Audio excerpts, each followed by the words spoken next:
ఈ మురుగునీరే బాగా ఎరువులాగా పనిచేస్తుంది కాబట్టి గడ్డి మాత్రమే వేస్తుండ్రు. మరి ఇదంతా కేసీఆర్ గారు చూసి తప్పనిసరిగా మూసీ ప్రక్షాళన కార్యక్రమం చేయాలని చెప్పి కంకణబద్దులై ఆ రోజు మూసీ నది కార్పొరేషన్కి చైర్మన్గా నన్ను నియమించి మరి ఫస్ట్ స్టేజ్గా ఇందులో ప్రవహించే 90% నీటిని శుద్ధి చేయాలని చెప్పేసి 3,600 కోట్ల రూపాయలతోటి ఆ రోజు 32 సివరేజ్ ట్రీట్మెంట్ ప్లాంట్ల నిర్మాణానికి ఆ రోజు శ్రీకారం చుట్టడం జరిగింది. మొత్తం దాదాపు 91-92 సివరేజ్ ట్రీట్మెంట్ ప్లాంట్లు ఈ మూసీ నది మీద నిర్మిస్తే సంపూర్ణంగా 100% శుద్ధి చేసిన వాళ్ళం అవుతాము.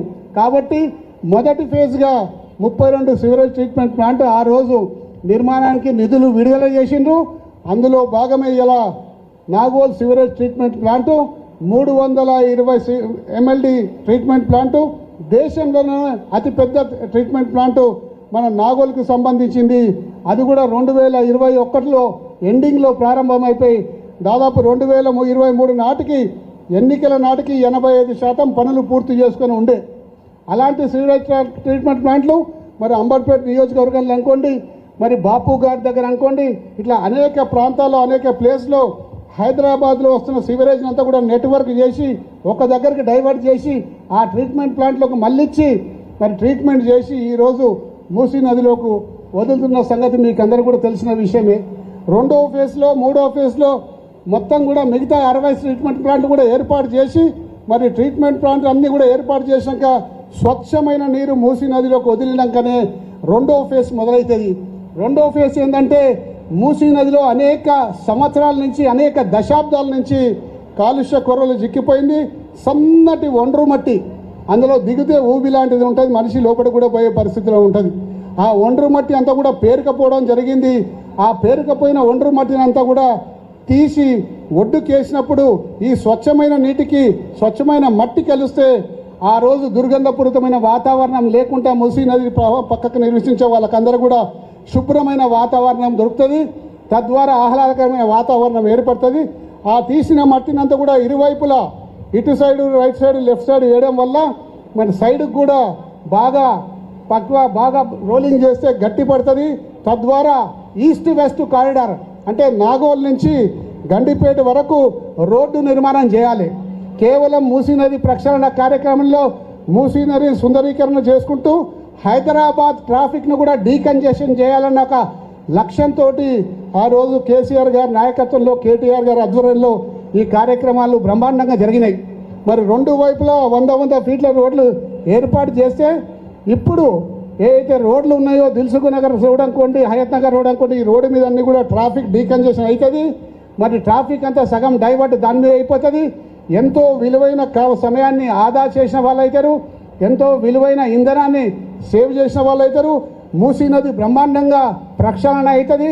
ప్రజలకు ఏ రోజు కూడా ఒక్క ఇల్లు కూడా కూలగొట్టకుండా మూసీ ప్రక్షాళన కార్యక్రమాన్ని చేయాలన్న తలంతో ఆ రోజు కేసీఆర్ గారి దగ్గరికి మేము కేటీఆర్ గారు అందరూ కూడా సబ్మిట్ చేసినాం.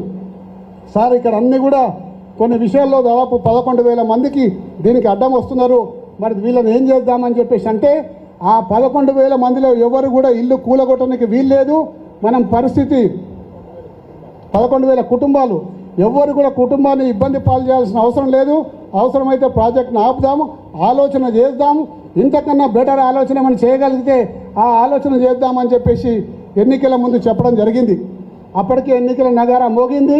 ఏ ఒక్క కుటుంబాన్ని కూడా డిస్టర్బ్ చేయొద్దని చెప్పేసి ఆ రోజు అనుకోవడం వల్ల మేము చేసిన కార్యక్రమంలో మూసీ నది ఒడ్డుకు నివసిస్తున్న ఏ ఒక్క కుటుంబం కూడా ఆ రోజు ఆందోళన పడలేదు, టెన్షన్ పడలేదు, గాబరా పడలేదు.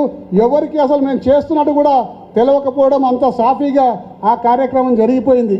కానీ ఈరోజు ఎంతోమంది రోడ్డు మీదకి వచ్చి కుటుంబాలు అపార్ట్మెంట్స్కే నోటీసులు ఇచ్చి డెమాలిషన్ చేస్తాం, మీరు వెళ్ళిపోండి అని చెప్పేసి కాంగ్రెస్ హయాంలో పర్మిషన్ ఇచ్చిన అపార్ట్మెంట్లకు ఈరోజు మళ్ళీ వాళ్ళే నోటీసులు ఇచ్చి డెమాలిషన్ చేస్తాము, గాంధీ ఘాట్ కడతామని చెప్పేసి చెప్తున్నది నిజంగా చాలా బాధ అనిపిస్తుందని కూడా ఈ సందర్భంగా మనవి చేసుకుంటా ఉన్నాం.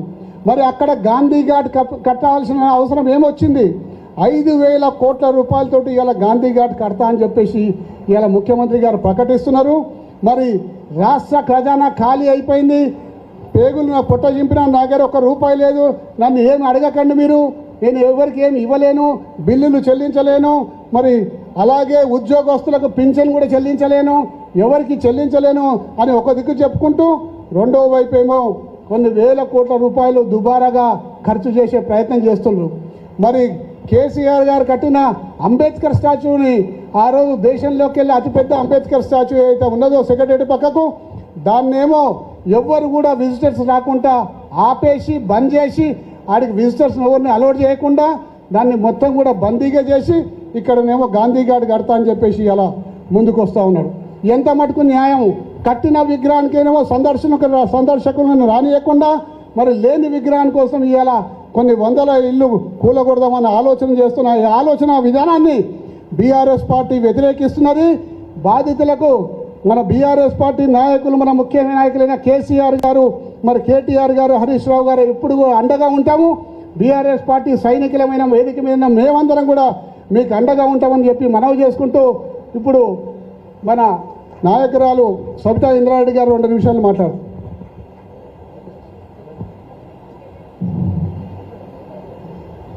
మీరు